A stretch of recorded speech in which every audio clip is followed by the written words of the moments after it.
ঠাকুর, Kazi Nazrul Islam, Saratchandra Chattopadhyay, Ishwarchandra Vidyasagar, Bankimchandra Chattopadhyay, Michael Madhusudan. Double S express মিডিয়ায় সকলকে স্বাগতম। আমি আজকে আপনাদের জন্য আরো একটি গুরুত্বপূর্ণ টপিক নিয়ে হাজির হয়েছি। এখন আর দেরি না করে শুরু করি। ভিডিওটা না টেনে প্রথম থেকে শেষ পর্যন্ত দেখতে থাকুন, পাশেই থাকুন। বিসমিল্লাহির রহমানির রহিম। আসসালামু আলাইকুম। আশা করি সকলেই ভালো আছেন, আমিও আপনাদের দোয়ায় ভালো আছি। আজকে আলোচনা করব বাংলা সাহিত্যের গুরুত্বপূর্ণ সাহিত্যিকের নাম এবং তাদের সংক্ষিপ্ত পরিচয়। বাংলা সাহিত্যের গুরুত্ব এত বেশি যে প্লে এবং রিটেন দুটোই খুবই গুরুত্বপূর্ণ। এজন্য ইংরেজি সাহিত্য এবং বাংলা সাহিত্যের সঙ্গে তুলনা করলে বোঝা যায় যে বাংলা সাহিত্যের গুরুত্ব বেশি, কারণ ইংরেজি সাহিত্যে রিটেনে কোনো প্রশ্ন আসে না। এই জন্য বাংলা সাহিত্যে রিটেনে অবশ্যই গুরুত্ব আছে। এই জন্য প্লে এবং রিটেনের সাথে মিল রেখেই মোট 11 জন এবং 11 জনের গুরুত্ব যে সাহিত্যিকের গুরুত্বপূর্ণ সেগুলোকে তুলে ধরা হলো। প্রথম যে 5টি খুবই যে 11টি সাহিত্যিকের নাম খুবই গুরুত্বপূর্ণ সেগুলো আলোচনা করব। যেমন রবীন্দ্রনাথ ঠাকুর, কাজী নজরুল ইসলাম, শরৎচন্দ্র চট্টোপাধ্যায়,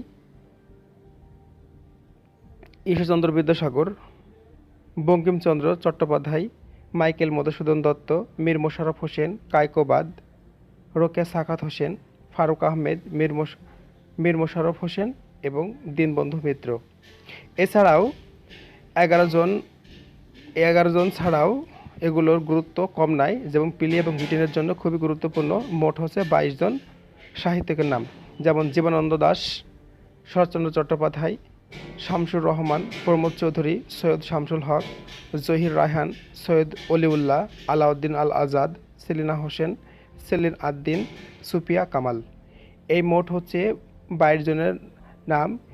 আর পিএসসি সিলেবাসে মোট 11 জন নির্ধারিত যে সাহিত্যিকের নাম সংক্ষিপ্ত পরিচিতি এ নিয়ে আলোচনা করব। যেমন পিএসসি নির্ধারিত 11 জন সাহিত্যিকের সংক্ষিপ্ত পরিচিতি। প্রথমে রবীন্দ্রনাথ ঠাকুর। 1861 সালে জন্ম, 1941 সালে মৃত্যু। রবীন্দ্রনাথ ঠাকুর তার পিতার কততম সন্তান ছিলেন? তিনি তার মা বাবার চতুর্দশ সন্তান ছিলেন। কত বছর বয়সে রবীন্দ্রনাথ ঠাকুর প্রথম কবিতা প্রকাশিত হয়? 13 বছর বয়সে। রবীন্দ্রনাথ ঠাকুর প্রথম প্রকাশিত কাব্যগ্রন্থের নাম কি? কবি কাহিনী। রবীন্দ্রনাথ ঠাকুর এর প্রথম প্রকাশিত নাটকের নাম কি? বালিম কি প্রতিভা। রবীন্দ্রনাথ ঠাকুর এর প্রথম প্রকাশিত গ্রন্থের উপন্যাসের নাম কি? বউ ঠাকুরানীর হাট। রবীন্দ্রনাথ ঠাকুর প্রথম প্রকাশিত ছোট্ট গল্পের নাম কি? ভিখারিণী। বাংলা সাহিত্য গল্পের জনক বলা হয় কাকে? রবীন্দ্রনাথ ঠাকুরকে। রবীন্দ্রনাথ ঠাকুরের ছদ্মনাম কি? ভানুসিংহ ঠাকুর। গীতাঞ্জলি কাব্য কত সালে প্রকাশিত হয়? 1910 সালে। গীতাঞ্জলি বা সং অফারিংস এর ভূমিকা লেখেন কে? ইংরেজি কবি ডব্লিউ.বি. ইয়েটস। রবীন্দ্রনাথ ঠাকুর এর কাব্যগ্রন্থগুলো কি কি? ভানুসিংহ, গীতাঞ্জলি, প্রভাত সঙ্গীত, সন্ধ্যা সঙ্গীত, চিত্রা, পূর্বরী, পত্রপুট, শ্যামলী, মহুয়া, সোনাতরী, খেওয়া, হিন্দু মেলার উপহার, খনিকা, নবজাতক, নৈবেদ্য, জন্মদিন, রোগ শয্যা, আরোগ্য, কণিকা, চৈতালি, চিত্রা, মানসী, বনফুল, মায়ার খেলা, ছবি ও গান, বলাকা, সানাই, গীতালি, কল্পনা, কড়ি ও কোমল ও শেষ লেখা। আমি এখানে ছন্দে ছন্দে উল্লেখ করে দিয়েছি, আপনারা এটা দেখে লিখে প্র্যাকটিস করবেন। আপনারা ইচ্ছা করলেও আপনারা নিজে নিজে ছন্দ বানিয়ে এটাকে আয়ত্ত করে রাখতে পারেন, কারণ প্লে এবং রিটেনের দুটোই আমাদের কাজে লাগে সাহিত্যে। এই জন্য রবীন্দ্রনাথ ঠাকুর এবং কাজী নজরুল যে 11 জন সাহিত্যিকের নাম খুবই গুরুত্বপূর্ণ, সেগুলো আপনারা ভালো করে পড়বেন, যা আপনাদের অবশ্যই উপকার হবে। প্লে এবং রিটেন ভাইভাতেও লাগবে। যারা বাংলায় অনার্স করেছেন তারা তো অবশ্যই আপনাদের বাংলায় প্রশ্ন করবে, এই জন্য অবশ্যই আমাদের উপকার হবে। কারণ পিএসসি কখন কোন বিষয়ে ভাইভাতে প্রশ্ন করে কেউ বলতে পারে না, এই জন্য আপনাদের এটা অবশ্যই আপনি যখন বাংলাদেশের নাগরিক, বাংলা সম্পর্কে আপনার ডিটেলস ধারণা থাকতে হবে। বাংলা সাহিত্যিক তো অবশ্যই আপনাকে ধারণা থাকতে হবে। এই জন্য আপনারা ভালো করে পড়বেন। রবীন্দ্রনাথ ঠাকুর উপন্যাসগুলো কী কী? যেমন শেষের কবিতা, যোগাযোগ, চোখের বালি, গোরা, চতুরঙ্গ, ঘরে বাইরে ও 4 অধ্যায়। রবীন্দ্রনাথ ঠাকুরের নাটকগুলো কী কী? বিসর্জন, রাজা, ডাকঘর, অচলায়তন, চিরকুমার সভা, রক্তকরবী ও তাসের দেশ। রবীন্দ্রনাথ ঠাকুর কতবার ঢাকায় আসেন? 2 বার। এবার কাজী নজরুল ইসলামের জন্ম 1899 এবং 1976 সালে মৃত্যুবরণ করেন। কাজী নজরুল ইসলাম কোন সালে জন্মগ্রহণ করেন? 1899 সালে। বাংলাদেশের রণসঙ্গীতের রচয়িতা কে? কাজী নজরুল ইসলাম। রবীন্দ্রনাথ ঠাকুর এবং কাজী নজরুলের কিছু উৎসর্গকৃত গ্রন্থ আছে, সেগুলো আপনারা দেখে নেবেন। আর সংক্ষিপ্ত আকারে আলোচনা করতে গিয়ে অনেক কিছু বাদ পড়ে গেছে, আপনারা এই বিষয়ে ডিটেলস ধারণা রাখবেন। নজরুলের কোন কবিতা প্রকাশিত হলে তিনি গ্রেপ্তার হন? আনন্দময়ীর আগমনে। কাজী নজরুল ইসলামকে রবীন্দ্রনাথ তার কোন রচনাটি উৎসর্গ করেন? বসন্ত। রবীন্দ্রনাথ ঠাকুরকে নজরুল তার কোন রচনাটি উৎসর্গ করেন? সঞ্চিতা। নজরুলের প্রথম প্রকাশিত গ্রন্থের নাম কি? ব্যথার দান, 1922 সালে প্রকাশ করে।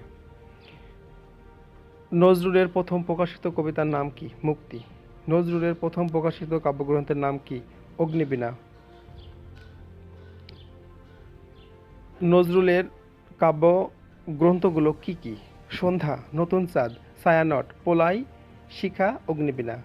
7 ভাই চাম্পা, হিন্দু, সিন্ধু হিন্দোল, ফণিমনসা, চক্রবাক, সর্বহারা, ঝড় হাওয়া, জিঞ্জির, সাম্যবাদী, মরুভাস্কর, শেষ সওগাত, ঝিঙ্গে ফুল, বিষের বাঁশি, দোলনচাপা।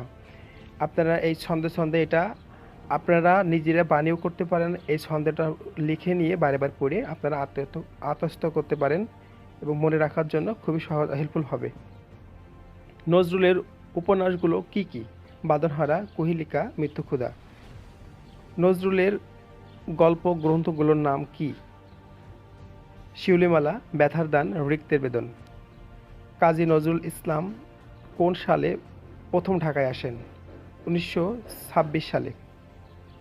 কাজী নজরুল ইসলাম কতবার ঢাকায় আসেন? 13 বার। কাজী নজরুল ইসলাম কোন সালে মৃত্যুবরণ করেন? 1976 সালে। জসীমউদ্দিনের জন্ম 1903 এবং 1976 সালে মৃত্যুবরণ করেন। জসীমউদ্দিন কোথায় জন্মগ্রহণ করেন? মাতুলালয়, তাম্বুলখানা গ্রাম, ফরিদপুর। জসীমউদ্দিনের উপাধি কি? পল্লীকবি। জসীমউদ্দিন ছাত্র থাকা অবস্থায় তার কোন কবিতা কলকাতা বিশ্ববিদ্যালয়ের মাধ্যমিক পাঠ্যে তালিকাভুক্ত করা হয়? কবর কবিতা। কবর কবিতাটি জসীমউদ্দিনের কোন কাব্যগ্রন্থের অন্তর্ভুক্ত? রাখালি। জসীমউদ্দিনের কবর কবিতাটি কোন পত্রিকায় ছাপা হয়? কল্লোল পত্রিকায়। জসীমউদ্দিনের বিখ্যাত কাব্যগ্রন্থগুলো কি কি? রঙ্গিলা নায়ের মাঝি, হাসু, রূপবতী, সকিনা, রাখালিকে, বালুচরের সজন, বাদিয়ার ঘাটে, মাটির কান্না, নকশিকাঁথার মাঠের ও 1 পয়সার বাঁশি। এখানে ছন্দ দেওয়া আছে, আপনারা ইচ্ছা করে এটা পড়তেও পারেন এবং আপনারা নিজে নিজে বানিয়ে এটা ছন্দ করে টেকনিকের মাধ্যমে, শর্ট টেকনিকের মাধ্যমে মনে রাখতে পারেন। আমি এটা দিয়ে দিয়েছি, আপনারা এটা পড়তে পারেন। আপনারা টেকনিক খাটাবেন, কারণ মেধা না খাটালে আপনি এটাকে মনে রাখতে কষ্ট হয়ে যাবে। জসীমউদ্দিনের রচিত নাটকগুলো কি কি? পদ্মাপাড়, বেদের মেয়ে, মধুমালা, পল্লীবধূ ও গ্রামের মায়া। জসীমউদ্দিনের রচিত একমাত্র উপন্যাসের নাম কি? বোবা কাহিনী। নকশিকাঁথার মাঠ কাব্যগ্রন্থটি কত সালে প্রকাশিত হয়? 1929 সালে। নকশিকাঁথার মাঠ কাব্য গ্রন্থটির ইংরেজি অনুবাদকের নাম কি? নকশিকাঁথার মাঠ কাব্যগ্রন্থটির ইংরেজি অনুবাদকের নাম কি? E.M. মরফোর্ড। জসীমউদ্দিনের ছদ্মনাম কি? জমির উদ্দিন মোল্লা। জসীমউদ্দিন কত সালে 21শে পদক পান? 1976 সালে। দীনবন্ধু মিত্র 1830 সালে জন্মগ্রহণ করে 1873 সালে মৃত্যুবরণ করে। নীলকরদের অত্যাচারের অবলম্বনে রচিত দীনবন্ধু মিত্রের নাটকের নাম কি? নীলদর্পণ। 1860 সালে। দীনবন্ধু মিত্রের কাব্যগুলো কি কি? সুর ধ্বনি কাব্য, দ্বাদশ কবিতা। দীনবন্ধু মিত্রের রচিত প্রহসনগুলো কি কি? বিয়ে পাগলা বুড়ো, সধবার একাদশী। দীনবন্ধু মিত্রের রচিত নাটকগুলো কি কি? নীলদর্পণ, নবীন তপস্বিনী, নীলাবতী, জামাই বারিক ও কমলে কামিনী। দীনবন্ধু মিত্রের রচিত নীলদর্পণ নাটকটি ইংরেজিতে অনুবাদ করেন কে? মাইকেল মধুসূদন দত্ত। নীলদর্পণ কবিতাটি প্রথম কোথায় মঞ্চস্থ করা হয়? ঢাকায়। ফারুক আহমেদ 1918 সালে জন্মগ্রহণ করে 1974 সালে মৃত্যুবরণ করেন। ফারুক আহমেদের কোথায় জন্মগ্রহণ করেন? মাঝ আইল গ্রাম, যশোর। ফারুক আহমেদ রচিত ফারুক আহমেদের রচিত কাব্যগ্রন্থর নামগুলো কি কি? সাতসাগরের মাঝি, নৈপেল হাতেম, তাই সেরাজা মনিরা, মুহূর্তের কবিতা। ছন্দে ছন্দে মনে রাখার কৌশল, আপনারা সবসময় চেষ্টা করবেন নিজে নিজে ছন্দ বানিয়ে মনে রাখার জন্য, কারণ অন্যের জনের ছন্দ আপনাকে মুখস্থ করতে হবে এবং মাথার উপর আপনার প্রেশার ক্রিয়েট করবে। এজন্য আপনারা সবসময় চেষ্টা করবেন যে কোনোভাবে আপনারা শর্ট টেকনিকের মধ্যে মনে রাখেন। আমি স্কিপ করে যাচ্ছি, আপনারা এটা দেখে নেবেন। ফারুক আহমেদ রচিত শিশুতোষ গ্রন্থের নাম কি? পাখির বাসা। ফারুক আহমেদ রচিত পাখির বাসা গ্রন্থের জন্য তিনি কোন পুরস্কার লাভ করেন? ইউনেস্কো পুরস্কার 1966 সালে। ফারুক আহমেদের রচিত সাতসাগরের মাঝি গ্রন্থে কতটি কবিতা আছে? 19টি। বঙ্কিমচন্দ্র চট্টোপাধ্যায় জন্মগ্রহণ করেন 1838 সালে, 1894 সালে মৃত্যুবরণ করেন। বঙ্কিমচন্দ্র চট্টোপাধ্যায়ের রচিত প্রথম কাব্যগ্রন্থের নাম কি? ললিতা তথা মানস। বঙ্কিমচন্দ্র চট্টোপাধ্যায়ের রচিত প্রথম বাংলা উপন্যাসের নাম কি? দুর্গেশ নন্দিনী। বঙ্কিমচন্দ্র চট্টোপাধ্যায় এর উপন্যাসগুলো কি কি? ইন্দিরা, আনন্দ মঠের, বিষ বৃক্ষের, দুর্গেশ নন্দিনী, কপালকুণ্ডলা, কৃষ্ণকান্তের উইল, রাজসিংহ, দেবী চৌধারানীর, চন্দ্রশেখর, সীতারাম, মৃণালিনী, রাধারানীকে, রজনীতে ও যুগ লঙ্ঘনীয়। ছন্দে ছন্দে মনে রাখার কৌশলগুলো আপনারা দেখে নেবেন। বঙ্কিমচন্দ্র চট্টোপাধ্যায় এর কাব্যগ্রন্থগুলো কি কি? লোকরহস্য, কমলাকান্তের দপ্তর, বিবিধ সমালোচনা, সাম্য, কৃষ্ণ চরিত্র ও ধর্মতত্ত্ব অনুশীলন। বঙ্কিমচন্দ্র চট্টোপাধ্যায়ের ছদ্মনাম কমলাকান্ত। বঙ্কিমচন্দ্র চট্টোপাধ্যায়ের সম্পাদিত পত্রিকার নাম বঙ্গদর্শন। মাইকেল মধুসূদন দত্ত 1824 সালে জন্মগ্রহণ করেন, 1873 সালে মৃত্যুবরণ করেন। মাইকেল মধুসূদন দত্তের প্রথম প্রকাশিত গ্রন্থের নাম কি? ক্যাপটিভ লেডি, 1849 সালে। মাইকেল মধুসূদন দত্ত রচিত প্রহসনগুলো কি কি? একে কি বলে সভ্যতা ও বুড়ো শালিকের ঘাড়ে রো। মাইকেল মধুসূদন দত্তের রচিত বাংলা নাটকগুলো কি কি? শর্মিষ্ঠা, পদ্মাবতী, কৃষ্ণ কুমারী। মাইকেল মধুসূদন দত্তের রচিত কাব্যগ্রন্থগুলো কি কি? তিলোত্তমা সম্ভার কাব্য, বীরঙ্গনা কাব্য ও মাইকেল মধুসূদন দত্তের রচিত অমর কাব্য মহাকাব্যের নাম কি? মেঘনাদবধ কাব্য। বীরঙ্গনা কাব্যটি কোন ধরনের কাব্য? পত্রকাব্য। অমৃতাক্ষর ছন্দের প্রবর্তক কে? মাইকেল মধুসূদন দত্ত। মীর মোশাররফ হোসেন 1847 সালে জন্মগ্রহণ করেন, 1911 সালে মৃত্যুবরণ করেন। মীর মোশাররফ হোসেন সম্পাদিত পত্রিকা দুটির নাম কি কি? আজিজন নেহার ও হিতকারী। মীর মোশাররফ হোসেনের প্রথম গ্রন্থ কোনটি? রত্নবতী। মীর মোশাররফ হোসেনের নাটকগুলো কি কি? জমিদার দর্পণ, বসন্ত কুমারী, বেহুলা, গীতাভিনয়, টালা অভিনয়, নিয়তি কি অবনতি, ভাই ভাই এই তো চাই, ফাঁস কাগজ, একে বাঁধা খাতা। বাঁধা খাতা ইত্যাদি। মীর মশাররফ হোসেনের গদ্য ও অন্যান্য গ্রন্থগুলো কী কী? রত্নবতী, বিষাদ সিন্ধু, গোজীবন, উদাসীন প্রতীকের মনের কথা, তহমিনা, রাজিয়া খাতুন, ইসলামের জয়, মৌলুদ শরীফ, গোড়াই ব্রিজ, পঞ্চনারী, বিবিধ খোদেজার বিবাহ, মদিনার গৌরব ও মুসলমানের বাংলা। শিক্ষা। মীর মশাররফ হোসেনের একমাত্র প্রহসন কি? এর কি উপায়? মীর মশাররফ হোসেনের আত্মজীবনীমূলক উপন্যাসের নাম কি? গাজী মিয়ার বস্তানি। মীর মশাররফ হোসেনের আত্মজীবনীমূলক গ্রন্থ কি কি? আমার জীবন ও কুলসুম জীবনী। মীর মশাররফ হোসেনের ছদ্মনাম কী ছিল? গাজী মিয়া। মীর মশাররফ হোসেনের থেকে দশম বিসিএস থেকে 40তম বিসিএসে এ পর্যন্ত মোট 10টি প্রশ্ন এসেছে। প্রশ্নগুলো নিচে দেওয়া হলো, আপনারা দেখেন, আমিও আলোচনা করি। প্রশ্ন: বাংলা সাহিত্যের কোন সাহিত্যের গাজী মিয়া হিসেবে পরিচিত? মীর মশাররফ হোসেন। মীর মশাররফ হোসেন কবে কোথায় জন্মগ্রহণ করেন? 13ই নভেম্বর 1847 সালে কুষ্টিয়া জেলার চাপাড়া ইউনিয়ন লাহিনী পাড়া গ্রামে। মীর মশাররফ হোসেনের পিতার নাম কি? নবাব সৈয়দ মীর মোয়াজ্জেম হোসেন। মীর মশাররফ হোসেন এর মাতার নাম কি? দৌলতুন্নেসা। লেখক হিসেবে মীর মশাররফ হোসেনের পরিচয় কি? ঔপন্যাসিক, নাট্যকার, গদ্য ও রচয়িতা। মীর মশাররফ হোসেন কোন দুটি পত্রিকায় সংবাদদাতা হিসেবে কাজ করেন? কলকাতা সংবাদ প্রভাকর 1831, কুমারখালীর গ্রাম বার্তা প্রকাশিকা 1863। মীর মশাররফ হোসেনের সাহিত্যগুরুকে? কাঙ্গাল হরিনাথ। মীর মশাররফ হোসেন সম্পাদিত পত্রিকা দুটি কি?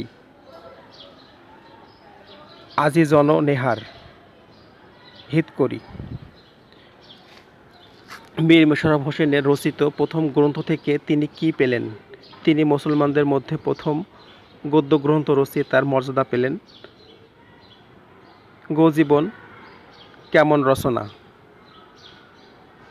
প্রবন্ধ গ্রন্থ। এই গ্রন্থ রচনার দায়ে তাকে মামলায় জড়িয়ে পড়তে হয়। মীর মশাররফ এর দুটি উল্লেখযোগ্য নাটকের নাম লেখো। বসন্ত কুমারী, জমিদার দর্পণ। মীর মশাররফ হোসেন কোন ছদ্মনাম লিখতেন? গাজী মিয়া। মীর মশাররফ হোসেনের গাজী মিয়ার বস্তানি কী ধরনের গ্রন্থ? আত্মজীবনীমূলক উপন্যাস। মীর মশাররফ হোসেনের দুটি আত্মজীবনীমূলক গ্রন্থের নাম লেখো। আমার জীবনী, কুলসুম জীবনী। মীর মশাররফ হোসেনের শ্রেষ্ঠ রচনা কোনটি? বিষাদ সিন্ধু উপন্যাস। মীর মশাররফ হোসেনের বিশিষ্টতা কিসে? বঙ্কিম সমকালে ভিন্ন গদ্য শৈলীর জন্যই তিনি বিশিষ্ট। মীর মশাররফ হোসেনের একমাত্র প্রহসন কোনটি? এর কি উপায়? মীর মশাররফ হোসেনের সম্পাদিত পত্রিকার সংক্ষিপ্ত পরিচয় দাও। মীর মশাররফ হোসেন সম্পাদিত মাসিক আজীবন নেহার এই পত্রিকা প্রথম প্রকাশিত হয় 1874 সালে। আজিজন নেহার পত্রিকাটি বিলুপ্ত হলে তিনি হিতকরী নামে একটি স্বল্পায়ু পাক্ষিক পত্রিকা প্রকাশ করেন। বেগম রোকেয়া জন্ম 1880 সালে, 1932 সালে মৃত্যুগ্রহণ করেন। বেগম রোকেয়ার রচিত উপন্যাসের নাম কি? পদ্মারাগ। বেগম রোকেয়ার গ্রন্থসমূহ কি কি? সুলতানার স্বপ্ন, ডিলিসিয়া, অবরোধবাসিনী, পদ্মারাগ, মতিচুর, ছন্দে ছন্দে মনে রাখার কৌশল। আপনারা এটা দেখে নেবেন, আমি স্কিপ করে যাচ্ছি। বেগম রোকেয়া মূলত কি হিসেবে পরিচিত? মুসলিম নারী জাগরণের অগ্রদূত। বেগম রোকেয়ার লেখাগুলো কোন কোন পত্রিকায় প্রকাশিত হতো? নবনূর, সওগাত ও মোহাম্মদী। ছন্দে ছন্দে মনে রাখার কৌশলগুলো আপনারা এটা দেখে মনে রাখতে পারেন এবং আপনারা নিজেরা করবেন। আপনারা নিজেরা করলে আপনাদের মনে থাকবে এবং এটা বেশি দিন মনে রাখতে সাহায্য করবে। আশা করি আজকের মতো এই পর্যন্তই। Take care in your health and good bye. Allah হাফেজ। ভালো থাকবেন, সুস্থ থাকবেন। Talk positive, feel positive and think positive. Allah হাফেজ।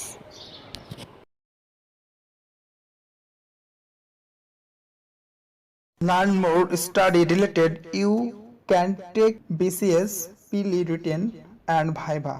As all BD jobs preparation, activate the bell next to the subscribe button to receive notification. Subscribe and press bell icon next to it that will reach you first in the form of notification. One of you share positive comment and likes give me a lot of inspiration to make a video. I will appear again in the next episode. Stay well, stay health, stay safe, take care in your health and goodbye.